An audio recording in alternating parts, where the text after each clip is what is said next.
Ebyobufuzi ebyenfuna n'embeera z'abantu tosobola kubireka mabega mu mbeera z'abakyala eziri wakadde kano. Olunaku olwaleero Uganda yeeyunze ku nsi yonna okwefumiitiriza n'okujaguza olunaku olw'abakyala mu kulonda okwakakomekkerezebwa mu byobufuzi bya nnyaffe Uganda. Omuwendo gw'abakyala abakiika obutereevu mu lukiiko lw'eggwanga olukulu gwakendeera mu Palamenti eddako ey'omulundi ogw'e11. Okusinziira ku babaka abakyala, waliwo obwetaavu obw'okulaba nga abakyala benkana mu bifo ebitali bimu ng'omubaka omukyala akiikirirwa disitulikiti y'e Kamwenge mu lukiiko lw'eggwanga olukulu bw'ayongera okunnyonnyola.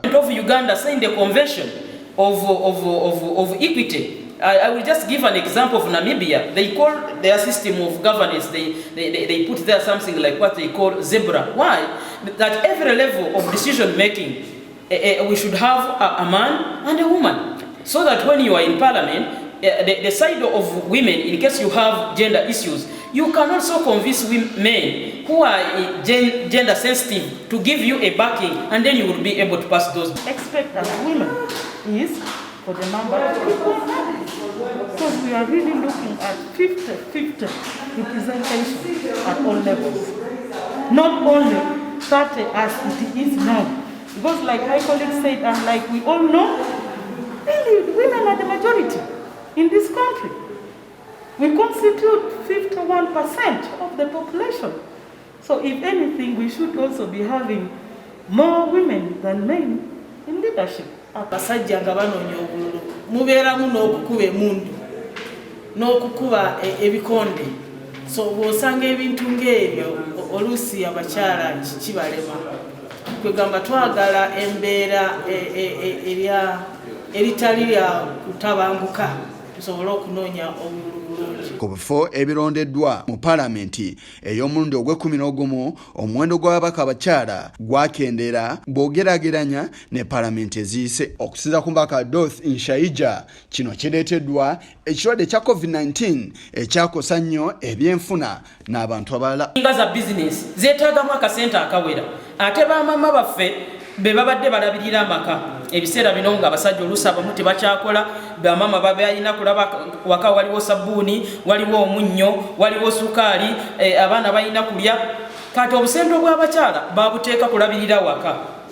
Kati bwe kyatuuka mu politics ate nga batugambye tiwali open rallies. Lwaki? Ku lwa coronavirus and social distance. Kati abo abakyala batya. Abasajja baali basobola kwenyiga ne bagamba ffe katugende kinaaba ne bagenda ne bakola campaigns, naye omukyala atya kumukuba tiya gas. Wabula ono abaka abalala omubadde Angelina Osege baawukanye naye mu ndowooza ku by'ekirwadde kya COVID-19.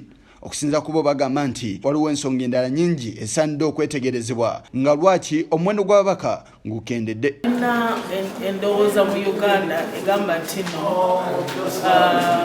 egamba abakyala balina okusigala mu bifo byabwe. Abasajja engeri gye banoonyamu obululu bagamba nti abakazi bazze mu kyabwe okubatawaanya. So tetunaba kutegeera bulungi nti omukyala ayina olukusa asobola kwesimba mu kifo ky'abakyala oba mu kifo ky'abasajja. My colleague said, I don't know whether we should really attribute it to the issue of COVID. We really need to get down and analyze, because we really expected that the number of women would be going up. Because if we compare the 9th Parliament and the 10th Parliament, the number really went up. Now, what we are seeing in the 11th Parliament, that number has gone down. So as women activists, we need to get down and see what could have caused this, and then we work around it to see that we really see more and more women coming also on direct seat. Yes, Chigongo, Kulwa Channel 44 Oregulo.